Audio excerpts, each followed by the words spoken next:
Hello, what's up? It's Mikey Bustos here, AntsCanada, once again bringing you another tutorial on behalf of the AntsCanada Ant Store.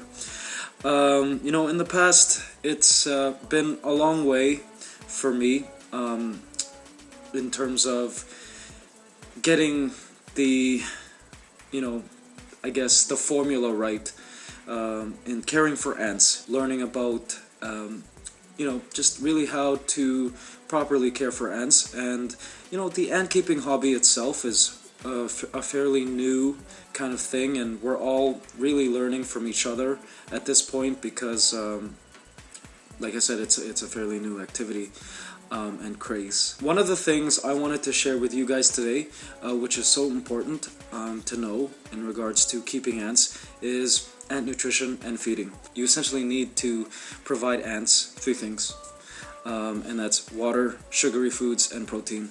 And this next video will take you through exactly that. So, hope you enjoy it, and here it is. By far, one of the most important areas of ant keeping is nutrition and feeding. Providing your ants with proper nutrition is so vital to the success of your ant colony. The failure to grow or the decline of a captive ant colony is quite often a result of poor nutrition, so we wanted to create a tutorial on how to properly feed your ants. Essentially, providing your ants nutrition consists of three elements: a protein food source, a sugary food source, and water. A failure to provide any three of these essentials will lead to malnutrition and eventually the death of an ant colony. Before we begin exploring these three elements, we should first address the best way in which to provide your ants with the food and water they need. For really young colonies of just a few workers, some find it easier to provide food as close to the founding chamber as possible, and so they choose to place food directly into the formicarium, as seen in this photo of Lasius neoniger nantix eating a piece of cricket. Remember that if you choose this method, place the food in a location where it will be easy to reach and clean up later. A better option would be to feed the ants in a tube. However, the best option is to provide your ants with what is called an outworld. An outworld is like your colony's, outer world. An area that will resemble the world outside of the nest. In the wild, worker ants wander out of their nest and forage for food to bring back to the colony.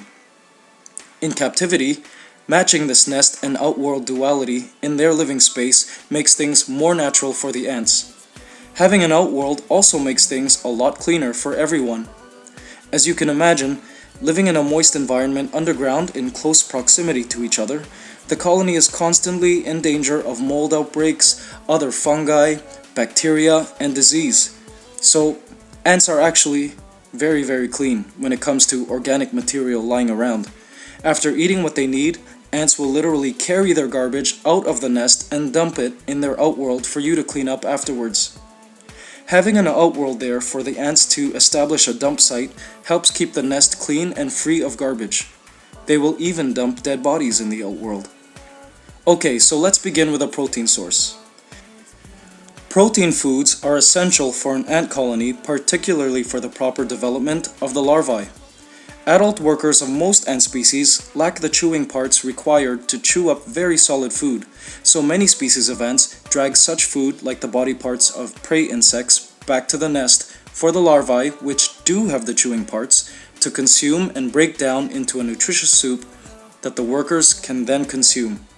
It's an efficient system that ensures that both adult ants and larvae are fed protein accordingly. Proteins, which consist of chains of amino acids, are the building blocks of life, and growing larvae especially require these protein-rich foods in order to grow. Colonies with lots of brood really rely on you to provide them protein sources.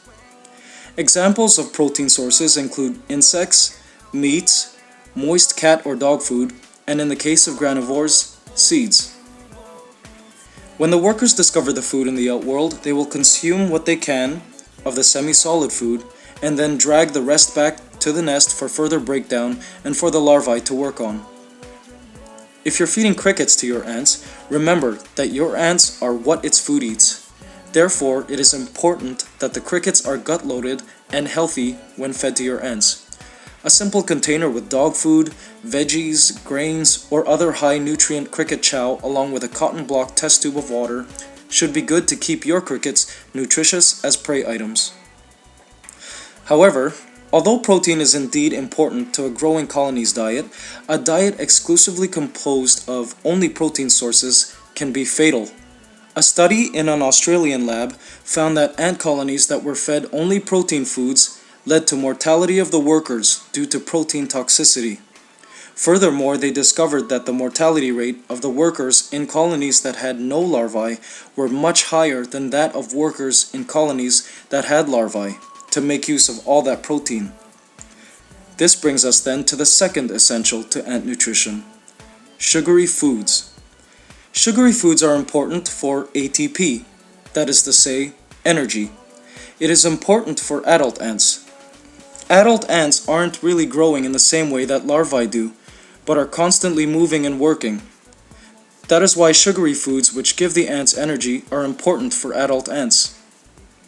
Examples of sugary foods include fruits, honey, sugar water, seeds, cake crumbs, and if you can get your ants to feed from them, nectar from blossoms and other plant exudates. In the wild, some ants even tend aphids to drink their sugary secretions called honeydew. Whatever you provide your ants as a sugary food source, it is important that they constantly have a sugary food source in their outworld to give the colony energy. So you ask, how much of protein and how much of sugary food should you be giving? Well, we say, let the ants figure that out.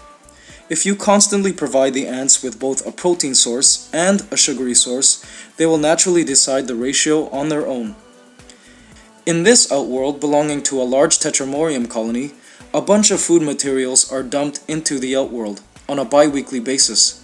Pieces of fruit, cut up insects, seeds, tiny pieces of meat, and the ants go out like in a buffet and choose exactly what they want to bring back to the colony and in what amounts. Every other week, this outworld is cleaned using tweezers, and more food items are placed into the outworld for the ants to choose from. As your colony gets larger, a larger outworld is always better. The third essential is water, the universal solvent. Water is vital for almost all biological processes in living things. For larger colonies, water placed in a test tube is always a good idea. Spraying outworld decorations with a hand spray also provides your ants with a source to drink. Ants need a clean source of water at all times, and if your formicarium doesn't provide that, a water-filled test tube blocked with a cotton ball placed into your outworld will give your ants water when they need it. Watching your ants gather food and nutrients for the colony is one of the most exciting things about owning ants. You may notice the ants transferring food from mouth to mouth, a process called trophallaxis. If you see here in this picture, you'll see the drop that's transferring between worker and queen.